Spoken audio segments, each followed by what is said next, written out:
Okay okay so अस्सलाम वालेकुम to everyone and पिछले क्लासेस में हम नर्व इम्पल्स तक डिस्कस पिछले क्लासेस में हम ब्रेन के बारे में डिस्कस कर चुके हैं और आज की क्लास में हम बात करेंगे नर्व इम्पल्स के बारे में और नर्व इम्पल्स कैसे ट्रांसमिट होती है ये पूरी डिटेल में हम बातें करेंगे इसके बारे में। ठीक है, mechanism and development of and transmission of nerve impulse. ठीक है, पहले तो हमें ये पता होना चाहिए कि व्हाट इज नर्व इम्पल्स। तो yes, what is nerve impulse, क्या होती है नर्व इम्पल्स?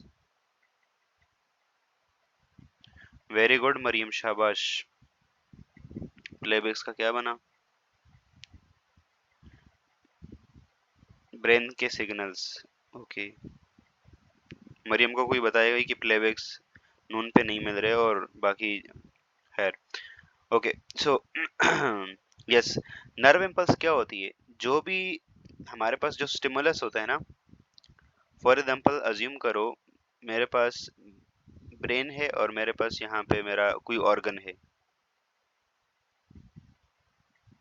आप लोगों को रिकॉर्डेड लेक्चर दे रहे हैं ना, अब पता नहीं कब तक ये डेवलप करते हैं। ठीक है, ये आपका हैंड है लेट से। ठीक है, तो हैंड से आपका जो ब्रेन तक मैसेज जाएगा। ठीक है, लेट सपोज आपको किसी ने हाथ पे फॉर एग्जांपल किसी ने पिन चबा दी।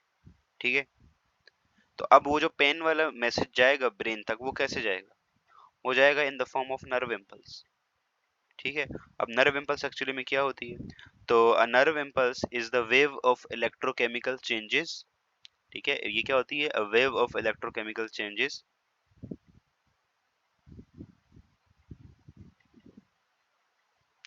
which travel along the length of neuron involving chemical reactions and movement of ion across cell membrane। ठीक है, तो अज्यूम करो लेट सपोज मेरे पास ये हैंड था मेरा इस साइड पे ना। ठीक है, और यहाँ से मैसेज आया। ठीक है, वैसे तो ये एक न्यूरॉन है, मैं जैसे आप लोगों को एग्जांपल दे रहा हूँ, और इधर आप लोगों को इस साइड पे ब्रेन है लेट सपोज। तो ये देखो, ये जो मैसेज इधर से इधर जाएगा ना, ये किस फॉर्म में जाएगा? ये नर्व इम्पल्स की फॉर्म में जाएगा।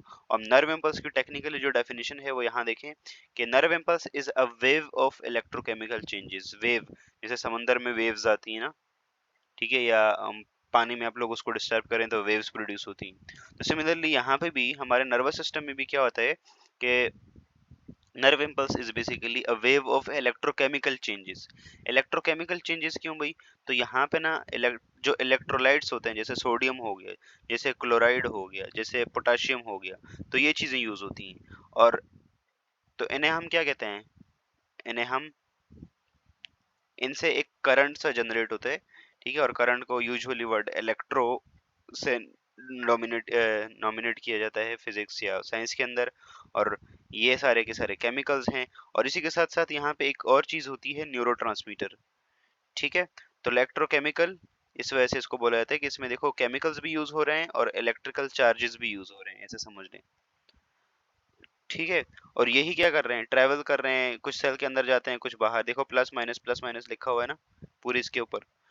तो ये इसी तरह से होता है और ये इस तरह फिर अल्टीमेटली मैसेज जो है वो आपका जहां भी जाना होता है वो ट्रैवल करता है। ठीक है, या लेट्स से एक तो ये एग्जांपल ले ली, एक लेट्स से अगर आप लोगों ने किसी चीज को इनिशिएट करना है, जैसे लेट्स सपोज मरियम हर वक्त क्लास में लेट आती है। यस, मरियम क्लास में लेट आती है। तो अब मान लो अगर कोई मिस होती है और उन्हें गुस्सा आ गया और मरियम को थप्पड़ मारने का दिल करे उन्हें, तो क्या होगा? सबसे पहले वो अपने दिमाग में सोचेंगी। तो दिमाग में जो सोचेंगी, तो वो वाला जो मैसेज है उसको एग्जीक्यूट कैसे करेंगी? अपने हाथ से करेंगी ना। तो वहां से हाथ तक का जो मैसेज जाएगा हैंड तक, तो जब थप्पड़ मारेंगी तो यहाँ से मैसेज जो जाएगा वो इन चार्जेस की फॉर्म में जाएगा आगे की तरफ। ठीक है, और ये पूरे न्यूरॉन्स इन्वॉल्व होंगे इसके अंदर। तो ये प्रोसेस होता है हमारे पास, और यही हमारे पास नर्व इम्पल्स होती है। अब नर्व इम्पल्स के ना तीन चार फेजेस होते हैं। सबसे पहले होता है resting membrane potential, then action potential, then propagation of impulse, then transmission of impulse. ठीक है, यहाँ देखें आप लोगों को कंडक्टिंग न्यूरॉन्स नजर आ रहे होंगे। न्यूरॉन्स का काम ही यही है कि इन इलेक्ट्रिकल करंट्स को कंडक्ट करना। ठीक है, एक जगह से दूसरी जगह लेना, एक तार की तरह काम करते हैं। तो इसको समझने के लिए पहले हमें कुछ चीजें समझनी पड़ेंगी।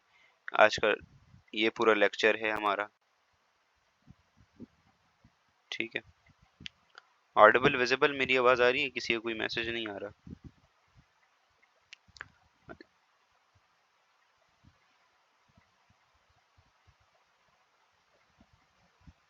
Okay, that's good. Today I feel a little down down, तो शायद आवाज से आपको फील हो रहा होगा। सो बेयर विद मी, इंशाल्लाह एवरीथिंग विल बी ओके। और कल मॉर्निंग में भी क्लास होगी आप लोगों की, रिमेंबर दैट, आप लोगों को बताया था।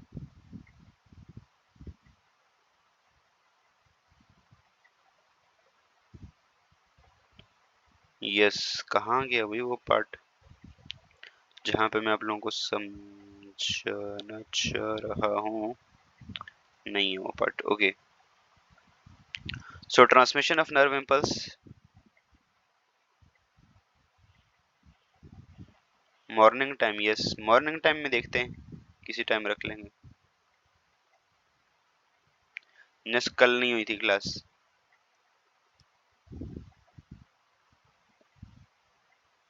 बल्कि कल छोड़ दें, हम सैटरडे संडे को कंपनसेट करने की देखते हैं कब करनी है कंपनसेट। लेट्स सी, देखते हैं यार, लेट्स सी देखते हैं। मुझे अपनी इंडिकेट की क्लास भी लेनी है एक। ओके, सो ये 4 स्टेप्स होते हैं हमारे पास नर्व इम्पल्स के: resting membrane potential, action potential, propagation of impulse and transmission of impulse. अब देखें हमारे पास क्या होता है। सबसे पहले रेस्टिंग मेम्ब्रेन पोटेंशियल। ठीक है, तो रेस्टिंग मेम्ब्रेन पोटेंशियल, नॉर्मली जो न्यूरॉन्स होते हैं ना, उनके अंदर एक इलेक्ट्रिकल करंट होता है। ठीक है, क्या होता है? Electrical current. ठीक है, तो यहाँ पे हमारे पास देखें, जब न्यूरॉन, जो रेस्टिंग मेम्ब्रेन पोटेंशियल क्या होता है, या आरएमपी क्या होता है, ये वो इलेक्ट्रिकल करंट होता है जब न्यूरॉन क्या करता है, जब न्यूरॉन रेस्ट पे होता है, जब वो कुछ काम नहीं करता, सो रहा होता है मतलब। ठीक है, सोने का मतलब ये है कि वो रेस्ट पे है, कोई इलेक्ट्रिकल इम्पल्स को आगे ट्रांसमिट नहीं करता। तो इस वक्त जो न्यूरॉन का वो होता है, उसे हम रेस्टिंग मेम्ब्रेन पोटेंशियल कहते हैं। तो the electrical potential that exist across the cell membrane of non conducting neuron. ठीक है, तो वो पोटेंशियल जो न्यूरॉन के सेल मेम्ब्रेन के अराउंड होगा, जब न्यूरॉन किसी चीज को कंडक्ट नहीं कर रहा, कोई इम्पल्स, कोई इलेक्ट्रिकल करंट को कंडक्ट नहीं कर रहा, उसे हम कहते हैं, उसे हम क्या कहते हैं? उसे हम कहते हैं रेस्टिंग मेम्ब्रेन पोटेंशियल। और रेस्टिंग मेम्ब्रेन पोटेंशियल आप लोगों की इस वाली बुक में अभी तक -65 मिली वोल्ट होता है। ठीक है, -65 मिली वोल्ट। ठीक है, जो आरएमपी होता है वो ये -65 मिली वोल्ट होता है। Depending upon different different organism, ये +40 मिली वोल्ट से लेके इस रेंज में हो सकता है। ठीक है, वेरिएबल इस रेंज में हो सकता है ये। ठीक हो गया? The polarity is due to the unequal distribution of ion across the cell membrane. तो ये जो पोलैरिटी होती है, वालेकुम अस्सलाम गुलाम दस्तगीर, वेलकम।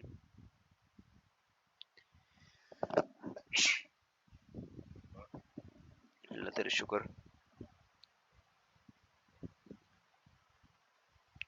जस्ट अभी स्टार्ट हुई है गुलाम दस्तगीर, अबाउट थोड़े थोड़े टाइम पहले स्टार्ट हुई।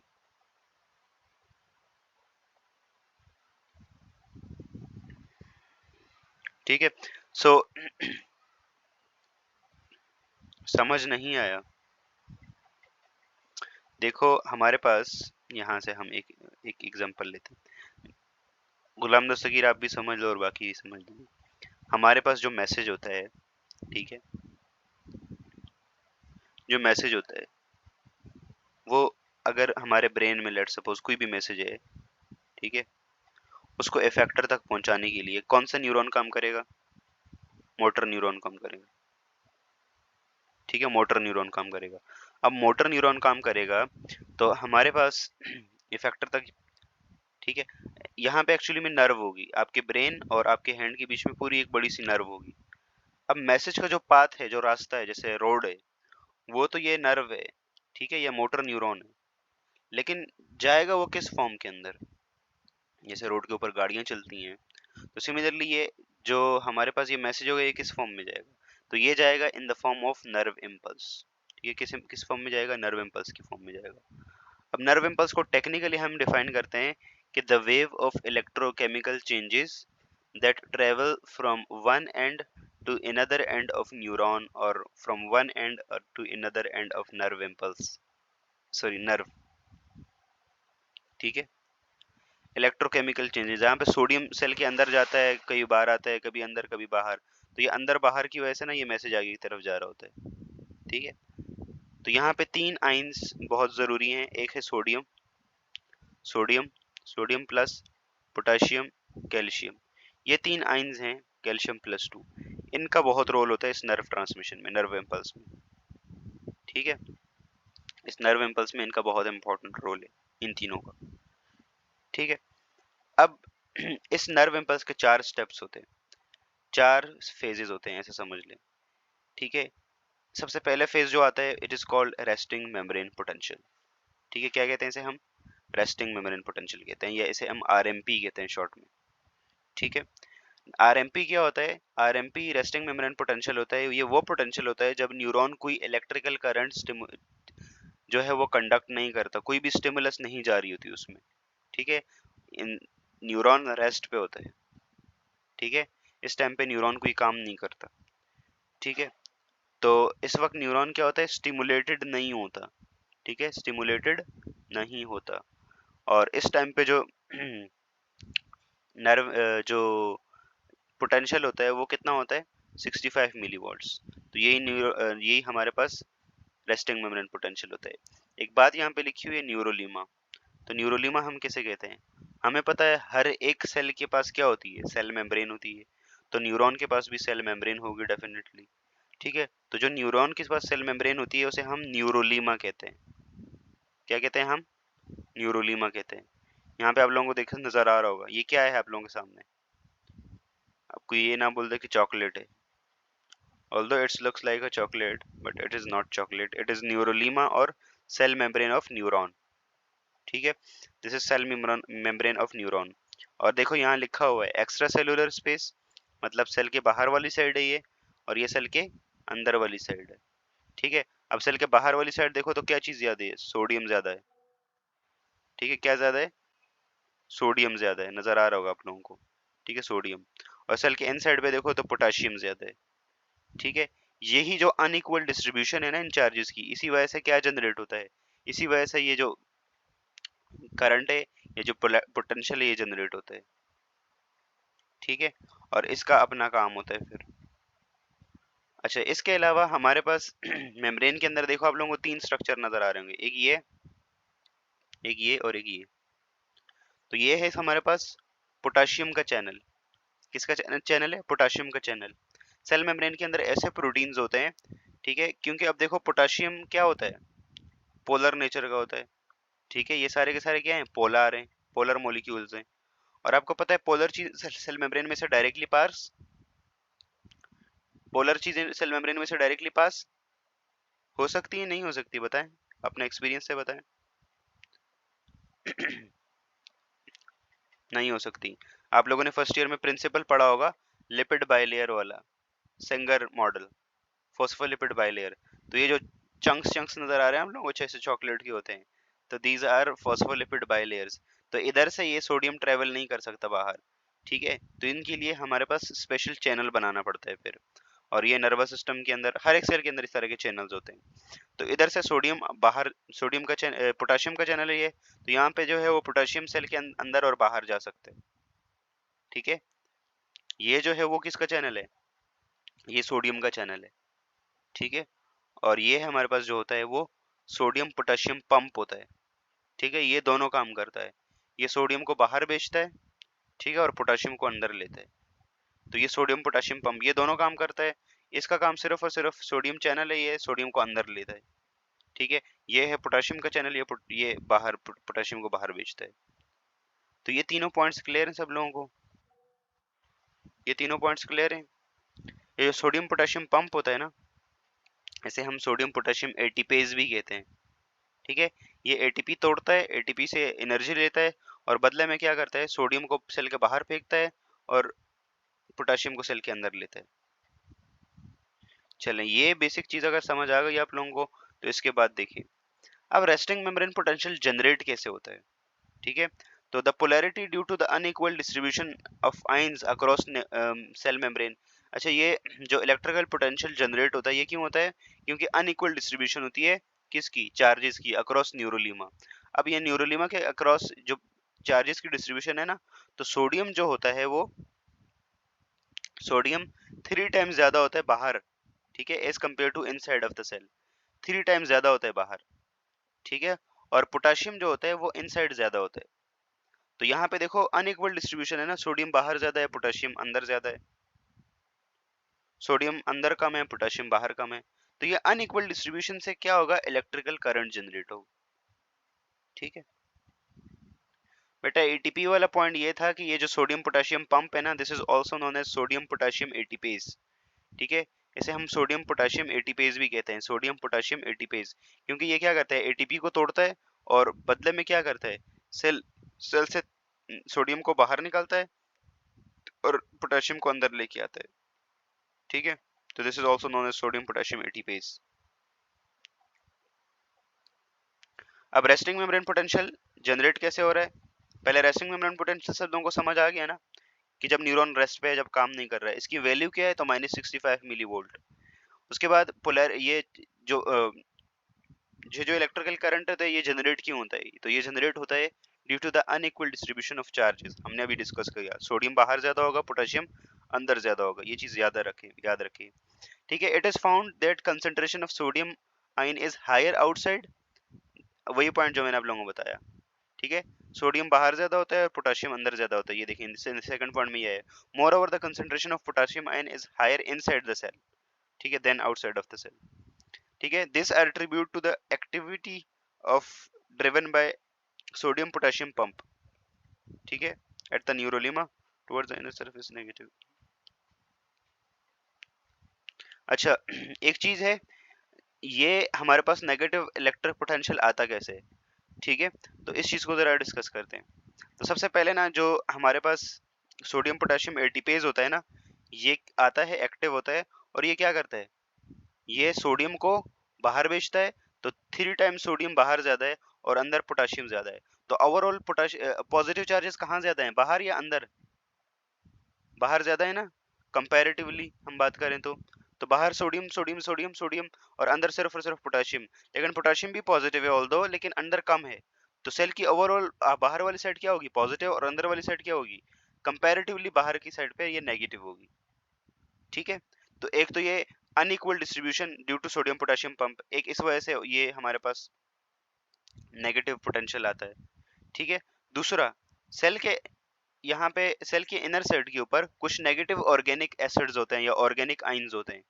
जैसे हमारे पास सेल के पास क्या होती हैं, प्रोटीन्स होती हैं, और प्रोटीन्स के ऊपर नेगेटिव चार्ज होता है, ऑर्गेनिक एसिड्स होते हैं। तो ये सारी चीजें क्या करती हैं, सारी चीजें सेल के इनर साइड को नेगेटिव बनाती हैं, क्योंकि आप लोगों ने देखा होगा अमाइनो एसिड्स हो गए, प्रोटीन्स हो गए, ठीक है, बाइकार्बोनेट आयन हो गया, इसी तरह से हमारे पास और बहुत सारी चीजें हो गई जो कि नेगेटिवली चार्ज होती हैं, मेजॉरिटी। डीएनए हो गया आप लोगों का, डीएनए भी नेगेटिवली चार्ज होता है। तो सेल की इनर साइड पे पहले ही नेगेटिव है, और साथ में ऑर्गेनिक एसिड्स जैसे एसिटिक एसिड हो गया, एसिटिक एसिड कई बार थोड़ी बहुत सेल्स में पाया जाता है। इसी तरह से बहुत सारी डिफरेंट चीजें हैं, डिफरेंट ऑर्गेनिक एसिड्स हैं, अमाइनो एसिड्स हैं, ठीक है, उनके ऊपर नेगेटिव चार्ज है, प्रोटीन्स है उनके ऊपर नेगेटिव चार्ज है। तो ओवरऑल सेल का इनसाइड क्या होता है, एक तो सोडियम पोटेशियम एटीपेज की वजह से नेगेटिव, और दूसरा organic acids, amino acids, proteins, DNA, इन सब मॉलिक्यूल्स की वजह से नेगेटिव। तो इसलिए सेल का इनर साइड नेगेटिव, तभी हम क्या लिखते हैं, -65 मिली वोल्ट्स, ठीक है। और इस टाइम पे न्यूरॉन किसी इलेक्ट्रिकल इम्पल्स को कंडक्ट नहीं कर रहा, आराम कर रहा है, रेस्ट कर रहा है, ठीक है। तो यहाँ तक होप्स और रेस्टिंग मेम्ब्रेन पोटेंशियल समझ आ गया होगा। यहाँ तक क्लियर है रेस्टिंग मेम्ब्रेन पोटेंशियल के बारे में, सेल का इनर साइड नेगेटिव क्यों होगा, बाहर का साइड पॉजिटिव क्यों होगा, जो 3 फैक्टर्स हैं, सोडियम पोटेशियम पंप वाला, ऑर्गेनिक एसिड्स वाला, अमाइनो एसिड्स, डीएनए, ये सारे फैक्टर्स क्लियर हैं कि इनकी वजह से क्यों होगा ये नेगेटिव इनसाइड, क्लियर है ये बात यहाँ तक। बेटा क्लास में है तो जवाब दे दें। ओके, इसके बाद हमारे पास आता है दूसरा point, which is called action potential, ठीक है। अब एक्शन पोटेंशियल वाला पॉइंट आता है, तो जो एक्शन पोटेंशियल है इसको देखिए, एक्शन पोटेंशियल, और this is also known as AP और एक्टिव मेम्ब्रेन पोटेंशियल, ठीक है। ये कब होता है, तो ये जैसे ही हमारे पास कोई स्टिमुलस आती है ना, अब इस वक्त जब हमने पिछली वाली कंडीशंस देखी ना, तो उस वक्त न्यूरॉन रेस्ट पे है, मतलब उसके पास कोई स्टिमुलस था ही नहीं। लेकिन जैसे ही कोई स्टिमुलस आता है, तो फिर क्या होता है, ये जो हमारे पास आइंस हैं सेल के अक्रॉस, इनकी डिस्ट्रीब्यूशन चेंज हो जाती है। कैसे चेंज होती है? तो यहाँ देखें आप लोग, यहाँ देखें, ये आप लोगों के पास न्यूरोलीमा है, ये ठीक है। न्यूरोलीमा में पोटेशियम के चैनल, सोडियम के चैनल और ये सारे चैनल्स हैं, ठीक हो गया। ये सोडियम पोटेशियम पंप है, ये हमारे पास आई थिंक किसके चैनल्स हैं, यस ये हमारे पास ये सोडियम पोटेशियम पंप है, ये वाला हमारे पास पोटेशियम के चैनल्स हैं, ये थोड़ा डार्क वाले और थोड़ा लाइट वाले जो हैं वो सोडियम के चैनल्स हैं, ठीक है। तो अब देखें क्या होगा, क्या जैसे ही हमारे पास एक थ्रेशोल्ड स्टिमुलस आएगा, ठीक है, यहाँ पे एक कॉन्सेप्ट है थ्रेशोल्ड स्टिमुलस का। तो थ्रेशोल्ड स्टिमुलस मैं आप लोगों को बताता हूँ what is actually threshold stimulus. लेकिन उससे पहले देखें, अज्यूम करें कि आप लोगों के पास थ्रेशोल्ड स्टिमुलस आ गया, तो अब होगा क्या, अब हमारे पास जैसे ही स्टिमुलस आएगा, न्यूरॉन स्टिमुलेट होगा ना। तो ये कैसे स्टिमुलेट होगा, इसके ऊपर जैसे फॉर एग्जांपल किसी ने मैकेनिकली शेक कर दिया, फॉर एग्जांपल आपके हाथ को उठा के हिला दिया, या आपके हाथ पे थप्पड़ मार दिया, या कुछ भी कर दिया, तो क्या होगा, वहां पे न्यूरॉन्स एक्टिवेट हो जाएंगे। अब न्यूरॉन एक्टिवेट कैसे होते हैं, तो कोई मैकेनिकल फोर्स आ जाए, कोई केमिकल फोर्स आ जाए, किसी भी टाइप का स्टिमुलस आ जाए, तो उससे न्यूरॉन एक्टिवेट हो जाएगा। और न्यूरॉन जब एक्टिवेट होगा ना, तो उस टाइम पे क्या होगा, उस टाइम पे सोडियम के चैनल्स ओपन होंगे। तो जैसे ही सोडियम के चैनल्स ओपन होंगे, तो सोडियम क्या कहाँ बाहर होता है, बाहर ज्यादा होता है, अंदर बाहर ज्यादा होता है, सोडियम कहाँ ज्यादा होता है, अभी हमने डिस्कस किया है जस्ट, सोडियम कहाँ पे ज्यादा होता है, बाहर ज्यादा होता है, वेरी गुड, अंदर कम होता है। तो जब सोडियम के चैनल ओपन होते हैं ना, ये वाले चैनल्स, ये सोडियम के चैनल्स हैं, तो ये सोडियम का चैनल जब ओपन होता है, तो सोडियम क्या करेगा, रश करेगा, इन इन इनसाइड आएगा, ठीक है। यस, सोडियम क्या करेगा, सोडियम जब आपको पता है चीजें अक्रॉस द कंसंट्रेशन ग्रेडियंट जाती हैं, तो सोडियम बाहर से क्या होगा, बाहर से अंदर की तरफ आएगा। और जब बाहर से अंदर की तरफ आएगा, तो देखो ओवरऑल सेल के अंदर क्या चीजें आ रही हैं, पॉजिटिव चार्ज पॉजिटिव चार्जेस आ रहे हैं। तो ये जब ये पॉजिटिव चार्जेस आएंगे, तो इससे क्या होगा, न्यूरॉन का इनसाइड आहिस्ता आहिस्ता जो नेगेटिव था वो आहिस्ता आहिस्ता क्या किस तरफ जाएगा, जीरो की तरफ, और जीरो से फिर पॉजिटिव की तरफ, ठीक है। तो यस, एक्टिव मेम्ब्रेन पोटेंशियल वो पोटेंशियल होता है जब न्यूरॉन एक्टिवेट होता है और वो इलेक्ट्रिकल इंपल्स को ट्रांसमिट करता है, ठीक है। और ये कैसे होता है, तो ये जब स्टिमुलस आता है, जो थ्रेशोल्ड स्टिमुलस आता है, उसकी वजह से सोडियम चैनल ओपन होते हैं और सादा सोडियम रश इन करता है। सोडियम जब रश इन करता है, सेल के अंदर आ जाता है हमारे पास, सोडियम जब सेल के अंदर आ जाता है, तो हमारे पास क्या होता है फिर, सेल के इनसाइड पहले तो जो -65 मिली वोल्ट्स था, वो -60 होगा, फिर -65, -55, ऐसा करते करते जीरो तक आएगा, और जीरो के बाद फिर पॉजिटिव की तरफ जाएगा, ठीक है, प्लस की तरफ जाएगा, ठीक है। अब ये प्लस की तरफ जैसे ही जाएगा, तो न्यूरॉन एक्टिवेट हो गया। अब जो भी मैसेज है वो यहाँ से आगे ट्रांसमिट होते जाएगा, आगे की तरफ ट्रेवल करता जाएगा मैसेज, ठीक हो गया, यहाँ तक क्लियर सब लोगों को। अच्छा, इस स्टेप में जो सोडियम अंदर आ रहा है ना, इसे हम कहते हैं सोडियम इनफ्लक्स। क्या कहते हैं इसे हम, सोडियम इनफ्लक्स। सोडियम का इनफ्लक्स हो रहा है, सेल के अंदर आ रहा है ना सोडियम, उसे हम सोडियम इनफ्लक्स कहते हैं, ठीक हो गया, यहाँ तक क्लियर है। अब जरा एक्टिव मेम्ब्रेन पोटेंशियल को देख भी लेते हैं कि ये क्या कहता है आप लोगों को। रेस्टिंग पोटेंशियल देख लिया, अब देखते हैं जरा एक्टिव मेम्ब्रेन पोटेंशियल को।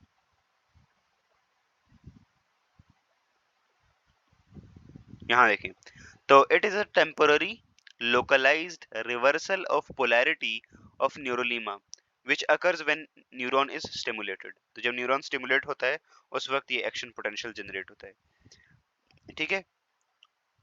permittivity of nerve cells, जो सेल मेम्ब्रेन होती है, सोडियम आयंस होते हैं, वो सडनली इंक्रीज होते हैं सेल के अंदर। The concentration of sodium ions being higher outside, they start diffusing into the cell bringing it into the positive side। वही चीज जो मैं आप लोगों को बता रहा हूँ, ठीक है। जब न्यूरॉन स्टिमुलेट होगा, सोडियम के चैनल खोलेंगे, सोडियम अंदर आएगा, सोडियम का इन्फ्लक्स होगा, ठीक है। और इससे क्या होगा, जो रेस्टिंग मेम्ब्रेन पोटेंशियल है वो क्या होगा, resting membrane potential first drift to the negative, negative value zero की तरफ आती है, एंड देन फिर +40 मिली वोल्ट तक चली जाती है, ठीक है। At this stage, the membrane becomes less permeable to sodium and preventing further inflow. जब 40 मिली वोल्ट पे आ जाएगा, प्लस 40 मिली वोल्ट पे, इसके बाद फिर मेम्ब्रेन जो होती है, जो न्यूरोलीमा होती है, उसके जो सोडियम चैनल होते हैं वो बंद हो जाते हैं और सोडियम अंदर नहीं आ सकता अब। ठीक है,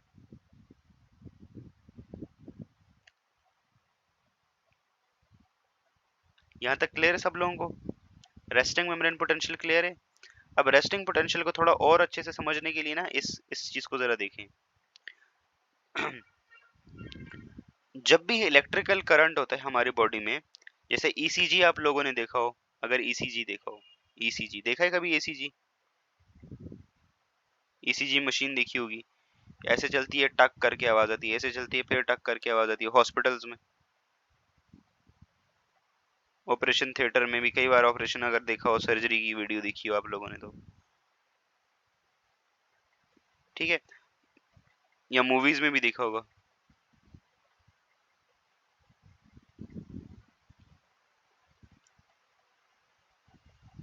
बेटा वो नहीं देखा आप लोगों ने? हार्ट ऐसा करके ऐसा आता है, फिर टक करके ऐसे आवाज आती है, फिर ऐसा आवाज आती है, ऊपर नीचे ऊपर नीचे ऊपर नीचे। ये किस चीज का साइन होता है? ये साइन है कि भाई आपका हार्ट सही काम कर रहा है, और हार्ट में भी इलेक्ट्रिकल करंट होता है। ठीक है, तो सिमिलरली हमारे पास ब्रेन में भी इलेक्ट्रिकल करंट होता है, या नर्व्स में भी इलेक्ट्रिकल करंट होता है, तो वो भी इसी तरह से मेजर होता है। देखिए यहाँ पे देखें, इसी तरह से जा रहा होता है। अब उसके भी 4-5 स्टेप्स होते हैं। ठीक है, यस, हार्ट बीट आप लोगों ने देखी होगी ईसीजी में। जी, ये बिल्कुल अगर सीधा ऐसा हो जाता है ना, तो ये अल्लाह को प्यारा हो जाता है बंदा। ऐसा हो जाता है तो फिर देखें, हर एक सीधी चीज भी अच्छी नहीं होती। तो ये ऊपर नीचे होता रहेगा तो इसका मतलब जिंदगी है। ठीक है, जी जी बिल्कुल ना, अब ये वही है, PQRS T इंटरवल।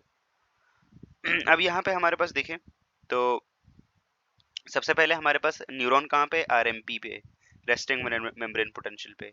उसके बाद क्या होगा इसके पास ना, एक सेकेंड यार, मैं सही वाली कोई एक डायग्राम, यस, इसमें देखें तो न्यूरॉन जो है वो रेस्टिंग मेम्ब्रेन पोटेंशियल पे है। जैसे आप लोगों के इस केस में -90 बताया है, लेकिन आप लोगों के बुक में -65 है, तो वो वही लिखेंगे हम। ठीक है, तो रेस्टिंग मेम्ब्रेन पोटेंशियल पे न्यूरॉन देखो इस वाले स्टेज पे है, इसके ऊपर कोई करंट अभी नहीं है। अब क्या होगा? थ्रेशोल्ड स्टिमुलस आएगा। थ्रेशोल्ड स्टिमुलस मतलब इसको ना यहाँ से यहाँ तक ले जाएगा। अब एक चीज होती है थ्रेशोल्ड ना, आप लोगों ने फिजिक्स में भी कई सारे प्रॉब्लम देखे होंगे। इधर एक साइड पे मैं अज्यूम करो एक बॉल है, गोल सी बॉल है, और यहाँ इसके पीछे मैंने एकरा को लगा दिया। एकरा को मैं कहता हूँ कि इस बॉल को अब यहाँ तक, इसके टॉप तक ले जाओ।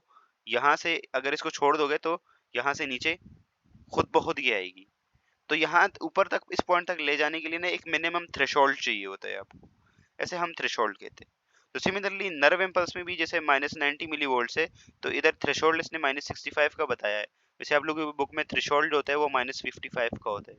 ठीक है, तो जब -65 से -55 पे आएगा ना न्यूरॉन, तो उसके बाद एकदम से सोडियम के चैनल खुलेंगे और एकदम से सोडियम का इन्फ्लक्स होगा, और सब कुछ ऑटोमेटिकली होगा इसके बाद फिर। ठीक है, तो थ्रेशोल्ड स्टिमुलस, या इसे हम एडिक्वेट स्टिमुलस भी कहते हैं। ठीक है, तो ये जब आता है जब न्यूरॉन की स्टिमुलेशन होती है। अब स्टिमुलेशन दो तरह से हो सकती है, एक वो स्टिमुलस जो थ्रेशोल्ड हो, थ्रेशोल्ड स्टिमुलस वो जो न्यूरॉन को एक्टिवेट कर दे, और एक स्टिमुलस वो होता है जो सब थ्रेशोल्ड होता है। सब थ्रेशोल्ड स्टिमुलस वो होता है जो न्यूरॉन को एक्टिवेट नहीं कर पाता, तो वो फिर आगे की तरफ ऐसे नहीं जा पाता, नर्व इम्पल्स नहीं कंडक्ट हो पाती फिर। ऐसे ही है, जैसे आप लोगों को सुबह उठाती है ना मम्मी, तो जब तक चप्पल ना लगे तब तक नहीं उठते। तो एग्जैक्टली ये भी न्यूरॉन के साथ की यही है। ठीक हो गया, तो यहाँ तक क्लियर है सब लोगों को? आप लोगों की बुक में जो RMP है वो -65 मिली वोल्ट पे, और जो रेस्टिंग मेम्ब्रेन पोटेंशियल है वो -65 पे। जो एक्शन पोटेंशियल जनरेट, जो थ्रेशोल्ड है वो -55 पे, और -55 के बाद क्या होगा? अब थ्रेशोल्ड आ गया, अब इसके बाद क्या होगा? Opening of voltage gated sodium channels. Sodium channels open हो गए अभी, जैसे मैंने आप लोगों को डायग्राम में दिखाया था, और सोडियम का इन्फ्लक्स होगा, सोडियम सेल के अंदर आएगा। तो जब सोडियम सेल के अंदर आएगा तो आप लोगों के पास एक स्पाइक देखने को मिलेगी, न्यूरॉन एक्टिवेट हो गया। ठीक है, ऐसे न्यूरॉन एक्टिवेट हो गया और ये वैल्यू देखो +40 तक जाती है, आप लोगों की बुक में +40 है। जब +40 तक जाती है इस वक्त पे फिर न्यूरॉन के जो ये सोडियम चैनल्स होते हैं ये बंद हो जाते हैं, ठीक है। और ये मैक्सिमम ये जो पोटेंशियल होता है ना, इसे हम कहते हैं स्पाइक पोटेंशियल। कौन सा पोटेंशियल? Spike potential. तो स्पाइक पोटेंशियल तक पहुंचने के लिए न्यूरॉन को ये पूरा करना पड़ता है, ठीक है। अब इसके बाद क्या होता है, अब स्पाइक पोटेंशियल आ गया वंस, यहां तक आप लोगों को समझ आ गया, यहां तक समझ आ गया आप लोगों को, स्पाइक पोटेंशियल +40 पे आएगा। अब इसके बाद देखो दोबारा से डाउनफॉल स्टार्ट हो रहा है, कहते हैं हर एक उरूज को जवाल है, तो एग्जैक्टली वही चीज होती है, हर उरूज को जवाल है।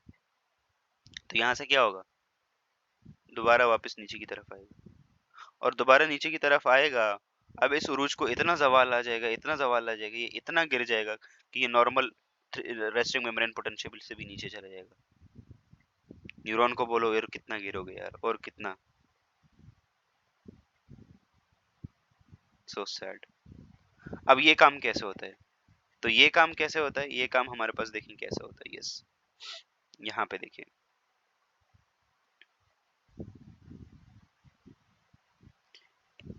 इस वाले डायग्राम में ज्यादा बेहतर बेहतर नजर आ रहा है। रेस्टिंग मेम्ब्रेन पोटेंशियल में देखो ओवरऑल सेल का इनसाइड क्या है, सेल का इनसाइड नेगेटिव है और बाहर वाला साइड पॉजिटिव है। देखो नजर आ रहा है आप लोगों को, बाहर पॉजिटिव, ये देखो रेस्टिंग मेम्ब्रेन पोटेंशियल है, इनसाइड जो है वो negative negative, outside positive. Sodium बाहर ज्यादा, पोटेशियम अंदर ज्यादा। अब क्या है, इन्फ्लक्स हुआ, तो अब क्या हुआ, सोडियम यहाँ हमारे पास रेस्टिंग मेम्ब्रेन पोटेंशियल हुई, रेस्टिंग मेम्ब्रेन पोटेंशियल के पास एक्शन पोटेंशियल हुआ। अब ये जो सारे स्टेप्स है ना, डीपोलराइजेशन, रिपोलराइजेशन, तो ये सारे के सारे स्टेप्स जो हैं वो एक्शन पोटेंशियल के। तो ये देखो एक्शन पोटेंशियल आया और हमारे पास क्या हुआ, स्टिमुलस आई, स्टिमुलस की वजह से ये चैनल ओपन हुए, सोडियम अंदर आया, सोडियम अंदर आया, सेल के अंदर वाली साइड पॉजिटिव हो गई, न्यूरॉन एक्टिवेट हो गया, न्यूरॉन एक्टिवेट हो गया। अब न्यूरॉन एक्टिवेट हो गया, आप लोगों के पास ये वाली चीज जो है वो जो स्पाइक आ रहा था ना ऊपर, ये वो वाली कंडीशन है, उस वाली कंडीशन में ये होता है। अब जब मैक्सिमम स्पाइक 40 तक पहुंच जाता है ना, 40 मिली वोल्ट्स तक, तो इसके बाद न्यूरॉन के ये जो सोडियम के चैनल्स हैं ये बंद हो जाते हैं, अब नो मोर सोडियम, इसको और सोडियम जो है वो नहीं चाहिए। इसके बाद क्या होता है, रीपोलराइजेशन। अच्छा, इस वाले स्टेप को हम डीपोलराइजेशन भी कहते हैं। डीपोलराइजेशन क्यों भाई, तो यहाँ देखो लिखा हुआ है, सोडियम के चैनल जब ओपन होंगे, सोडियम अंदर आएगा, तो क्या होगा, जो पहले अक्रॉस जो न्यूरोलिमा के अक्रॉस चार्जेस की डिस्ट्रीब्यूशन थी वो अपोजिट हो जाएगी, तो इसलिए दिस इज कॉल्ड डीपोलराइजेशन, ठीक है। बाहर जो है वो अंदर जो है वो सोडियम अंदर आ जाएगा, तो पहले वाले जो बैलेंस था वो ब्रेक हो गया, तो दिस इज डीपोलराइजेशन, ठीक है।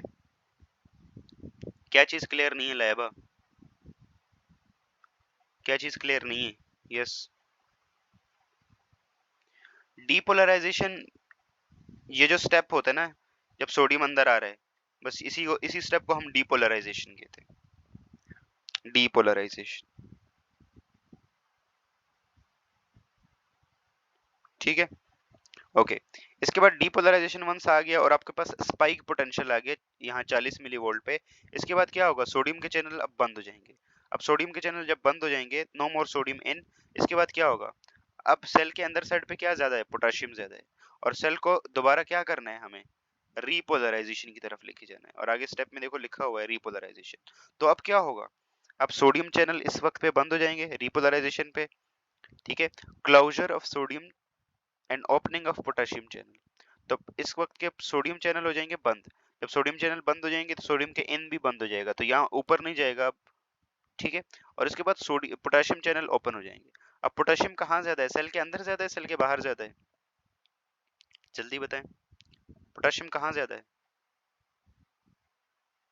सेल के अंदर वाली साइड पे, सेल के बाहर वाली साइड पे, जल्दी hurry up make it fast.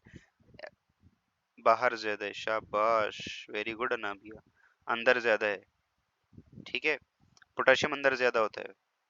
तो पोटेशियम जब अंदर ज्यादा है तो ये देखो पोटेशियम के चैनल्स ओपन होंगे, जब पोटेशियम के चैनल ओपन होंगे इसके बाद क्या होगा, यस, पोटेशियम के चैनल्स होंगे ओपन और potassium will rush out, potassium जो है वो बाहर जाएगा, ठीक है, पोटेशियम सेल से बाहर जाएगा, ये देखो, ठीक है। अब पोटेशियम जब सेल से बाहर जाएगा तो ओवरऑल सेल से क्या चीजें लॉस्ट हो रही हैं? पॉजिटिव चीजें लॉस हो रही हैं। तो जब पॉजिटिव चीजें लॉस होंगी तो सेल क्या अंदर वाली साइड क्या कहाँ पे जाएगी? अब टुवर्ड्स नेगेटिव जाएगी। ठीक है, यस। और यहाँ लिखा हुआ है देखो नेगेटिव। पोटेशियम बाहर जा रहा है तो ये क्या हो रहा है? नेगेटिव की तरफ। यस। और इसी स्टेप को हम रिपोलराइजेशन कहते हैं, क्योंकि देखो यहाँ जब रेस्टिंग पे था उस वक्त क्या थी? उस वक्त अंदर नेगेटिव था ना, तो इसको देखो दोबारा री एस्टेब्लिश करने के लिए रिपोलराइजेशन। ठीक है, रिपोलराइजेशन वाले स्टेप में क्या होता है? पोटेशियम के चैनल्स ओपन होते हैं और पोटेशियम बाहर जाता है।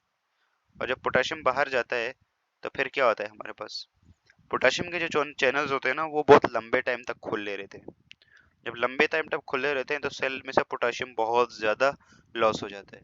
जब बहुत ज्यादा लॉस हो जाता है ना, तो ये और बहुत ज्यादा नीचे आ जाता है, नीचे गिर जाता है, नॉर्मल रेस्टिंग पोटेंशियल से भी नीचे आ जाता है। ठीक है, अब नॉर्मल रेस्टिंग पोटेंशियल से भी नीचे आ जाना, तो ये देखो यहाँ लिखा हुआ है, इस चीज को हम हाइपर पोलराइजेशन कहते हैं। तो voltage gated sodium channels remain open after potential reaches to the resting level. तो रेस्टिंग लेवल तक आने के लिए पोटेशियम के चैनल ओपन हुए, ठीक है, लेकिन उसके बाद भी ये ओपन हो जाता है, ओपन रहता है। और जब ओपन रहता है तो इसका सेल में से पॉजिटिव चार्ज लॉस होते रहते हैं, जाते रहते हैं। इसकी वजह से क्या होता है? इतना गिर जाता है, इतना गिर जाता है कि एक इंसान से भी नीचे गिर जाता है। न्यूरॉन को क्या ही बोले। तो इस स्टेप को हम हाइपर पोलराइजेशन कहते हैं। ठीक है, हाइपर पोलराइजेशन से आहिस्ता आहिस्ता अब देखो ऐसे होता है कि हर कोई इंसान भी अपने जो जितना गिरता है उस एक पॉइंट होता है ना, उससे बाद दोबारा रिकवरी का फेज आता है। तो दोबारा आहिस्ता आहिस्ता क्या होता है? फिर वो रिकवरी का फेज आता है और वो दोबारा से रेस्टिंग की तरफ आता है और फिर नॉर्मल हो जाता है और फिर वही काम। ठीक है, फिर वही काम होगा। क्लियर है यहाँ तक सब लोगों को? यहाँ तक क्लियर है? अब रिवर्सल कौन करेगा? Back to the resting potential. Exactly resting potential तक कौन लेके जाएगा? क्योंकि अब यहाँ एक चीज है कि सेल के, अब यहाँ पे देखिए एक चीज डिस्टर्ब हो गई ना, क्योंकि सेल के बाहर क्या ज्यादा था? पहले इनिशियली सेल के बाहर ज्यादा क्या था? Potassium, sodium. और सेल के अंदर क्या ज्यादा था? पोटाशियम। लेकिन रिपोलराइजेशन में तो क्या हुआ? पोटाशियम का लॉस हो गया। अब इस चीज को हमें अब इस चीज को हमें ऑपोजिट करना है। तो इसी चीज को ऑपोजिट करने के लिए ये सोडियम पोटेशियम एटीपेज काम करेगा।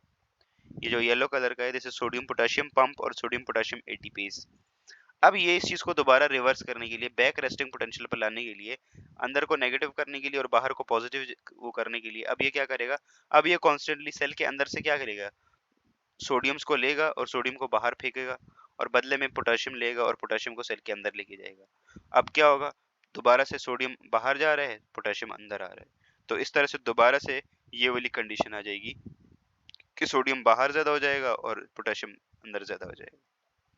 और इस तरह से फिर ओवरऑल क्या होगा? सेल के अंदर नेगेटिव हो जाएगा और सेल के बाहर पॉजिटिव हो जाएगा।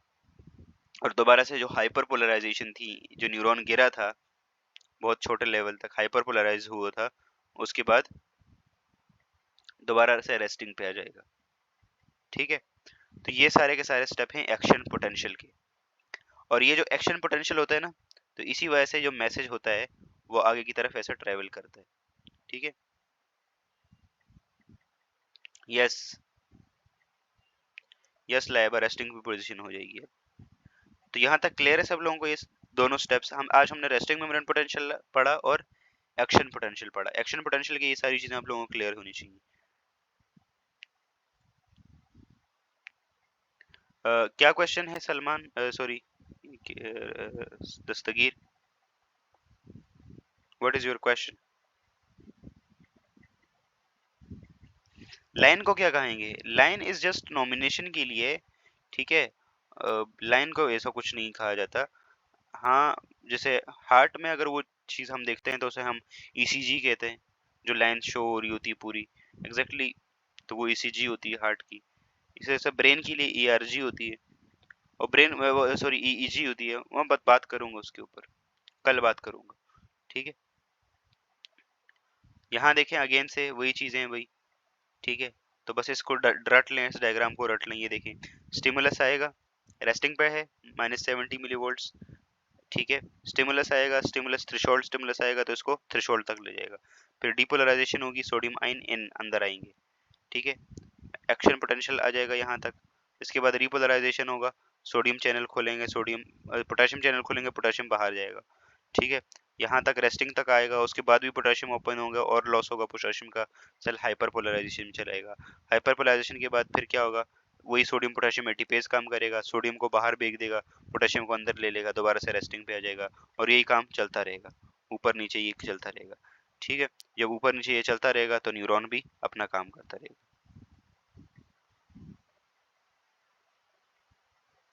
यस सलमान, सही बोल रहे हो, सही बोल रहे हो। ये लाइन जो है ना, ये डिफरेंट डिफरेंट इवेंट्स शो करती है, किस चीज के, जो एक्शन पोटेंशियल है ना उसके इवेंट्स को शो करती है।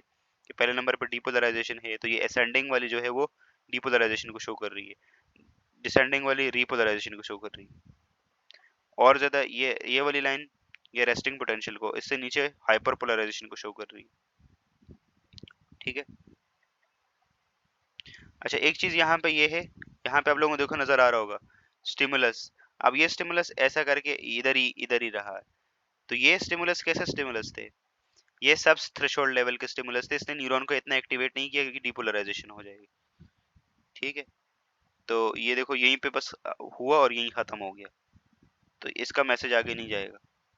जब थ्रेशोल्ड स्टिमुलस -55 वाला आएगा ना, तभी न्यूरॉन में डीपोलराइजेशन होगा। क्लियर है यहाँ तक सब लोगों को, यहाँ तक क्रिस्टल क्लियर। तो आज हमने ये दो चीजें पढ़ी हैं। कल जो है वो हम प्रोपगेशन ऑफ नर्व इम्पल्स पढ़ेंगे कि नर्व इम्पल्स अब आगे की तरफ कैसे जाएगी।